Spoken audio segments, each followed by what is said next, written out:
ఇలాంటి మరెన్నో వీడియోలు చూడడానికి like, share, subscribe and comment.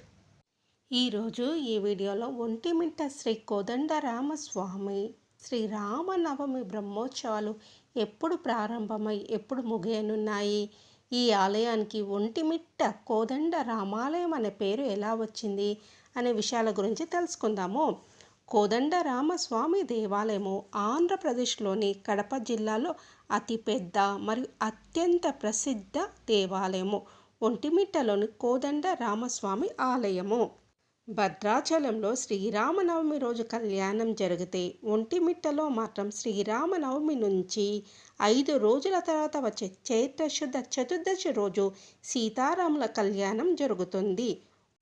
ఒంటి అంటే ఒక అని అర్థం. ఒక మిట్ట మీద నిర్మించబడ్డ రామాలయం అవ్వడం వల్ల ఈ ఆలయానికి ఒంటిమిట్ట రామాలయం అని పేరు వచ్చింది. ఈ ఆలయంలో 3 ఎత్తైన గోపురాలు మరియు మంటపాలు ఉన్నాయి. అందులో రాముడు మరియు అతని సహచరులను వర్ణించే అలంకరించబడిన శిల్పాలు ఉన్నాయి.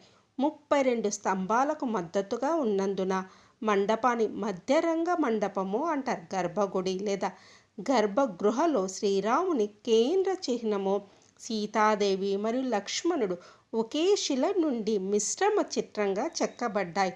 రాముడికి అంకితం చేయబడిన చాలా దేవాలయాల వల్లే కాకుండా లోపల హనుమంతుని విగ్రహం లేదు. అయితే ఆయనకు ప్రత్యేక ఆలయం ఉంది. మండపంలో నృత్య భంగిమలో వినాయకుడి చిత్రం కూడా ఉంది. గర్భగుడి మరియు స్తంభాలు హాలు 14వ శతాబ్దంలో ముందుగా నిర్మించబడ్డాయి. అయితే గోపురము మరియు మధ్య మండపము తర్వాత జోడించబడ్డాయి. స్థల పురాణం గురించి తెలుసుకుందాము. ఈ ఆలయ నిర్మాణానికి సంబంధించి వివిధ కథలు ప్రచారంలో ఉన్నాయి.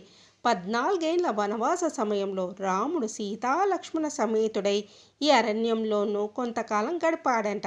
ఆ సమయంలో మృకుడు, శృంగి అనే మహర్షుల ఆశ్రమం ఇక్కడే ఉండేదంట. వాళ్ళు చేసే యజ్ఞ యాగాలకు రాక్షసులు ఆటంకం కలిగించడంతో రాముడు వాళ్ళను హతమార్చి యాగరక్షణ చేశాడంట. అందుకు ప్రతిగా ఆ మహర్షులు ఏకశిలపైన సీతా రామ లక్ష్మణ విగ్రహాలను చెక్కించారని, అయితే ఆ తర్వాత రాముడు భక్తుడైన జాంబవంతుడు ఆలయం నిర్మించి ఆ విగ్రహాలను అందులో ప్రతిష్ఠించాడని అంటారు. ఈ ఆలయానికి సంబంధించి మరో కథ కూడా ప్రచారంలో ఉంది. ఈ ప్రాంతంలో ఒంటడు, మిట్టడు అనే 2 అన్నదమ్ములు ఉండేవారు. బోయవాలైన వీళ్ళు ఈ అడవి ప్రాంతాన్ని రక్షించేవారు. ఓసారి ఈ ప్రాంతానికి ఉదయగిరిని పాలించే కంపరాజు వచ్చాడు. ఈ అన్నదమ్ములు రాజుకు అన్ని రకాల సేవలు చేయడమే కాక చుట్టూ ఉన్న ప్రాంతాలను చూపించారు. ఆ రాజు ఆనందించి ఏదైనా కోరుకోమని అడగగా ఇక్కడ రామాలయం కట్టించమని కోరారంట. రాజు ఈ ప్రదేశాన్ని పరిశీలించి గుడి కట్టేందుకు అవసరమైన నిధుల్ని అందించి ఆ బాధ్యతను వీళ్ళకి అప్పగించి వెళ్ళిపోయారు. వీరిద్దరూ ఎంతో భక్తి శ్రద్ధలతో కొన్నేళ్ళు కష్టపడి ఈ ఆలయాన్ని నిర్మించారంట. వారిద్దరూ కట్టించడం వల్లే ఈ ఆలయానికి ఒంటిమిట్ట రామాలయం అనే పేరు వచ్చిందని అంటారు. ఆ తర్వాత ఉదయగిరి రాజు సోదరుడైన బుక్కరాయలు తన దగ్గరున్న 4 సీతారామ లక్ష్మణ ఏకశిల విగ్రహాల్లో ఒకదాన్ని ఈ ఆలయంలో ప్రతిష్ఠించాడని చెప్తారు. ఈ ఆలయంలోని రామతీర్థాన్ని రాముడే సీత కోసం ఏర్పాటు చేశాడని అంటారు.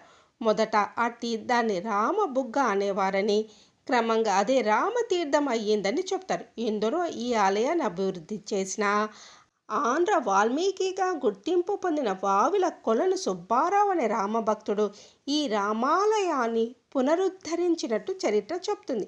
స్వామికి విలువైన ఆభరణాలను సమకూర్చేందుకు ఆ భక్తుడు టెంకాయ చిప్పను పట్టుకొని భిక్షాటన చేసి సుమారు 10 లక్షల రూపాయలు సేకరించాడంట. 3 గోపుర ద్వారాలున్న ఈ ఆలయ ముఖద్వారం ఎత్తు సుమారు 160 అడుగులు ఉంటుంది. శేషాచల పర్వత పంక్తిలో ఆదిశేషుని తల భాగంగా, తిరుమల క్షేత్రం మధ్య భాగంగా దేవుని కడపలో ఒంటిమిట్ట, అహోబిలం తోక భాగంగా శ్రీశైల క్షేత్రాన్ని అభివర్ణిస్తారు. 2025 సంవత్సరంలో కోదండరామస్వామి శ్రీరామనవమి బ్రహ్మోత్సవాలు ఏప్రిల్ 6వ తేదీ నుంచి ప్రారంభం కానున్నాయి. ఏప్రిల్ 14వ తేదీ వరకు జరగనున్నాయి. ఏప్రిల్ 6వ తేదీ ధ్వజారోహణంతో బ్రహ్మోత్సవాలు ప్రారంభమవుతాయి.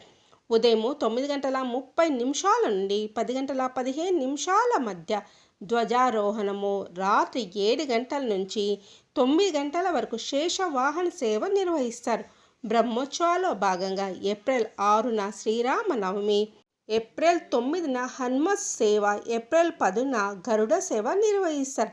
ఏప్రిల్ 11వ తేదీ సాయంత్రం 6 గంటల 30 నిమిషాల నుండి రాత్రి 8 గంటల 30 నిమిషాల వరకు ఒంటిమిట్ట శ్రీ సీతారాముల కళ్యాణం జరగనుంది. అనంతరం గజవాహన సేవ నిర్వహిస్తారు. ఏప్రిల్ 12న రథోత్సవము, ఏప్రిల్ 14న ఉదయం చక్రస్నానము, రాత్రి ధ్వజారోహణంతో బ్రహ్మోత్సవాలు ముగియనున్నాయి.